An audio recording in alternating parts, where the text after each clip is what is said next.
ফটাশিল থানায় জব্দ কৰিলে 2 বস্তা নিচা জাতীয় কাপ চিৰাপ গোপন সূত্ৰৰ পম খেদি বৰখাপাৰা ষ্টেডিয়ামৰ কাষতে এখন স্কুটি সহ জব্দ কৰে এই নিচা জাতীয় কাপ চিৰাপখিনি আৰু পলাই হাৰিবলৈ সক্ষম হয় ব্যক্তিজন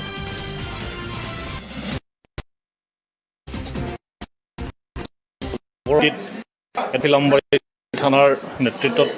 এটা আমাৰ টিমে অভিযান চলাইছিল আৰু আপোনালোকে গম পাইছে এইটো বৰছাপাৰা ষ্টেডিয়ামৰ ওচৰত এখন স্কুটিৰ পৰা আমি 289 কাপ চিৰাপৰ বটল জব্দ কৰিছোঁ আৰু এখন স্কুটি আমি তাত পাইছোঁ যিজন মানুহ আহিছিল কিন্তু সেই মানুহজন দুৰ্ভাগ্যক্ৰমে পলাই গ'ল আমি এইটো ওপৰত অনুসন্ধান চলাই আছোঁ আৰু আমি অতি সোনকালে তেওঁলোকক কৰায়ত্ব কৰিম